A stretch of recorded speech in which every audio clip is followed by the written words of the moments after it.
welcome to the 2020 Iowa Lakes Community College Veterans Day Recognition Ceremony. Thank you for joining us as we honor and recognize America's veterans. I'm Chief Master Sergeant retired Dan Lutat, a 28-year Air Force veteran and Iowa Lakes Community College Director of Governmental Affairs and Information. Iowa Lakes Community College has a long history of welcoming and serving veterans. At the end of the Vietnam War, hundreds of returning veterans came through our doors to further their education, putting educational benefits they earned while serving to work. We are thankful for many of these student veterans that they chose to remain here, serving this community as professionals, business owners, public servants, and workers. Iowa Lakes is a proud recipient of Iowa's Certified Higher Education Academic Military Partner, or CHAMP designation, while offering many institutional and American Legion scholarships for veterans and their families through our We Believe campaign. Iowa Lakes' efforts were recognized by the employer support of the Guard and Reserve Patriot Award, Above and Beyond Award, and the public sector nomination for the National Level Freedom Award. We have received military-friendly status from Victory Media for 6 consecutive years and earned Best of the Best Veteran-Friendly Award from U.S. Veterans Magazine 4 consecutive years, one of just 3 community colleges in the nation to earn that distinction. Additionally, Iowa Lakes earned Top 10 Gold designation, the highest military-friendly honor among 1,000 participating institutions. Iowa Lakes Community College established veteran centers on campus to honor and serve student veterans and those in our community who have served. Today, our Student Senate sponsored free meals for our veterans and placed honor trees dedicated to remembering their service and those still serving our nation's defense. These are just a few ways Iowa Lakes Community College continues to honor veterans and their families. At this time, please join us in honoring America as our vocal ensemble sings our national anthem under the direction of vocal music professor Brett Fuelberth. Oh, say, can you see by the dawn's early light what so proudly we hailed at the twilight's last gleaming, whose broad stripes and bright stars through the perilous fight o'er the ramparts we watched were so gallantly streaming, and the rocket's red glare, the bombs bursting in air, gave proof through the night that our flag was still there. Oh, say, does that star-spangled banner yet wave o'er the land of the brave and the home of the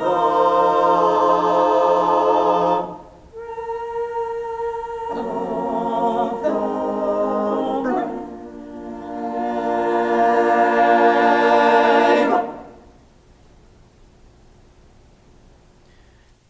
Thank you, Professor Fuelberth and the vocal ensemble, for honoring our country with that fine rendition of the Star-Spangled Banner. In American tradition, Veterans Day is commemorated every year on November 11th. What originated as Armistice Day marked the termination of hostilities on the Western Front during World War I.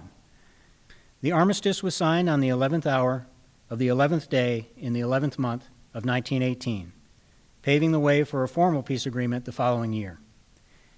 In the United States today, Veterans Day honors American veterans, past and present. American servicemen and women have been engaged in global conflicts, regional conflicts, and humanitarian operations around the globe. I ask that you join me now in a moment of silent reflection in remembrance of the sacrifices made by our veterans and their families.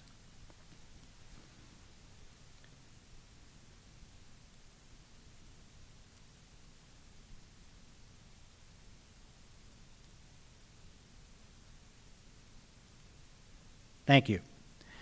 Now it is my honor to introduce the Iowa Lakes Community College Handbell Ensemble under the direction of instrumental music professor Carol Ayers as they perform America the Beautiful.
Thank you, Professor Ayers and the Handbell Ensemble, for that beautiful and inspiring rendition of America the Beautiful.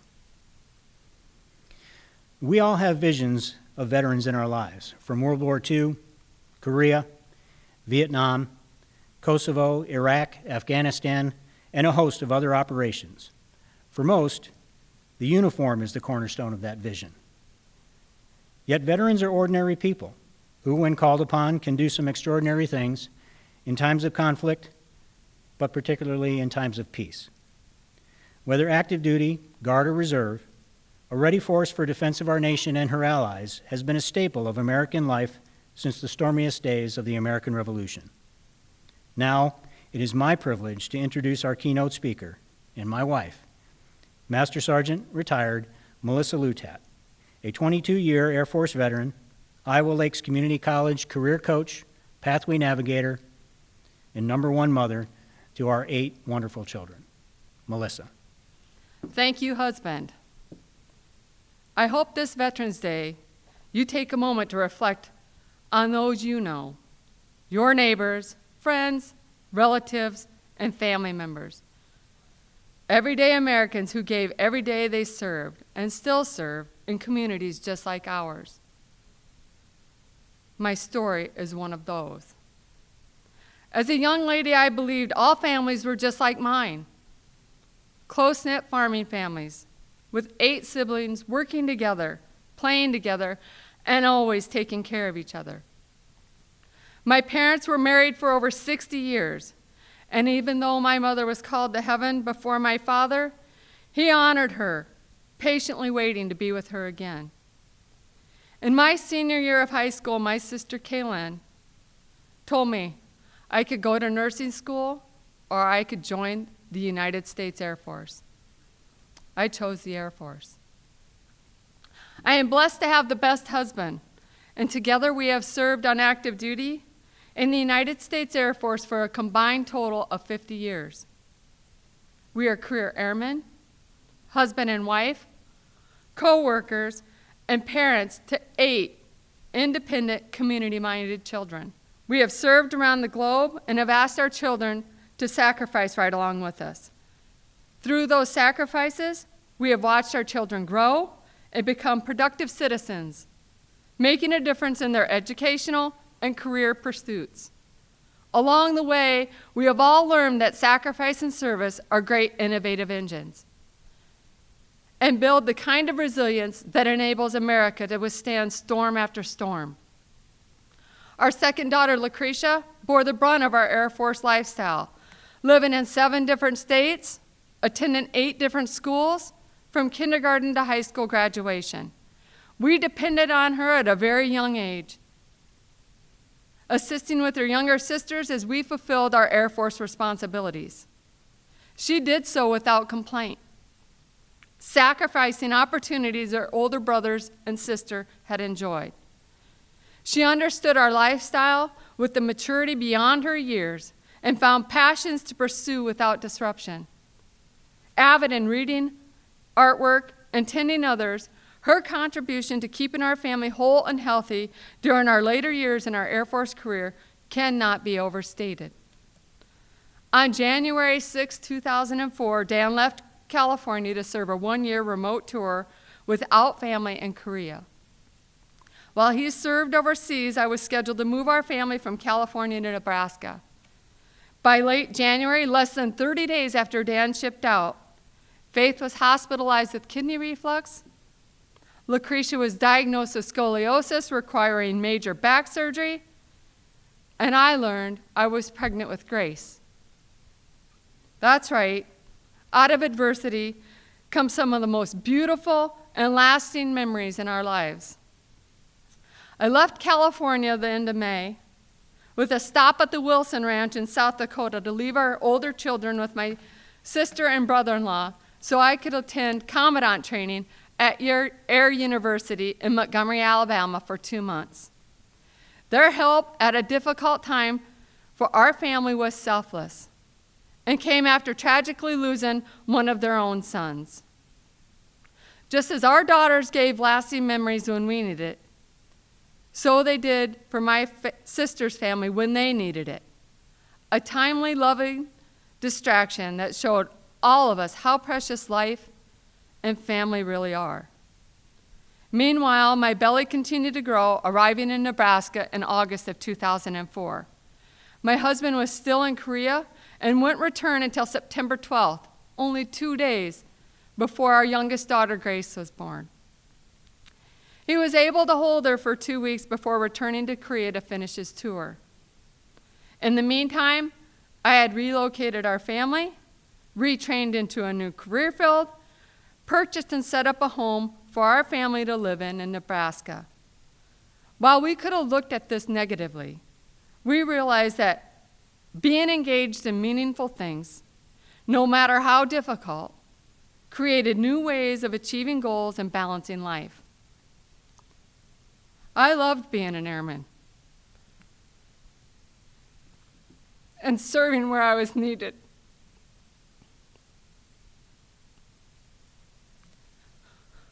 Over time, I started to recognize that not everyone was like me. While I had the opportunity to serve in various roles, my true aha moment came when I was a recruiter in Yuba City, California. At some point, my blood turned Air Force blue. And I realized this wasn't a job, it was a calling. I viewed it to be a privilege to wear the uniform and not a right. As the commandant of the James M. McCoy Airman Leadership School in Bellevue, Nebraska, I had the opportunity to create an infectious culture of PMA, positive mental attitude. On the first day of each new class, I would let the airmen know they were going to be infected with PMA, taking a page from Thought Patterns of Successful Careers by Lou Tice. I felt it was extremely important to cultivate a positive culture for our airmen to learn and grow in. We offered a safe place to take risk, explore change, develop critical and creative thinking skills. We embraced the opportunity to fail in order to find a better way to operate. I chose to transition from my Air Force life after leading the James M. McCoy Airman Leadership School's transformation. I followed my husband to Alaska, supporting his endeavors in the land of the midnight sun. Finally, Lucretia found relief from the burden of helping with our 2 youngest daughters and sacrificing so much. What an eye-opener. I cried at all the first I was experiencing with our girls, and that I had missed with our older children. At first, I felt guilty for being there for them when I hadn't been there for the others. At times, I felt I had let them down. Although I had finally accepted I had done my best to balance career and life and family, the bonds that we formed during those difficulties continue to grow here in Iowa as we enjoy our connections to the rural life, showing horses and exploring the great outdoors with our German shepherds. As a career coach here at Iowa Lakes Community College, I still share my stories of being a mother to 8 independent children, wife to the love of my life, and working to make a positive difference in my community. I savor being back home with my farm family. As we all live within a 15-mile radius, taking care of each other and enjoying life. This American dream was made possible through defending that dream and embracing the challenges that came with it. I'd like to close with a personalized adaptation of Andrea C. Brett's I Am a Veteran. You may not know me the first time we meet. I'm just another person you see on the street. But I am the reason you walk and breathe free. I am the reason for your liberty. I am a veteran. I work in the local factory all day. I own the restaurant just down the way. I sell your insurance. I start your IV. I've got the best-looking grandkids you ever did see. I'm your grocer, your banker, your child's school teacher. I'm your plumber, your barber, your family's preacher. But there's a part of me you don't know very well. Just listen a moment. for I have a story to tell. You see, I joined the Air Force when I turned 18. I traded my prom dress for camouflage green. The first in my family to do something like this, I wanted my parents to be proud of the girl that they missed. Defying my fears and hiding my doubt, I knew that in time I too would be shipped out. I said goodbye to my kids just 2 days before, missing Christmas, then Easter, and birthdays, but so much more. But I knew I was doing what had to be done.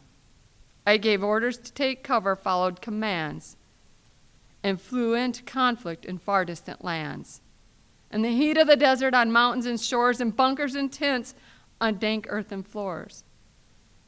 I served at the battlefront, I served on the base. I moved out the bombs and begged for God's grace. I fought from the ground, the air and the sea, and my family and friends were praying for me. For the land of the free and the home of the brave. I saw evil take the greatest treasure we gave. As I served in the desert without drummer or fife, I shipped home those who had lost their life. Draped in our banner, I stood solemn and mute as caskets were loaded to one final salute. I came home and moved on, but forever was changed. The perils of war in my memory remain. I don't really say much, don't feel like I can, but I left home a child, came home a woman. There are thousands like me, thousands more who are gone, but their legacy lives as time marches on. White crosses in rows, their names carved in Q, remind us of what those brave souls had to do. I'm part of a fellowship, a strong, mighty band of each man and woman who have served this great land. When old glory waves, I stand proud, I stand tall. I helped keep her flying over you, over us all. For I am a veteran.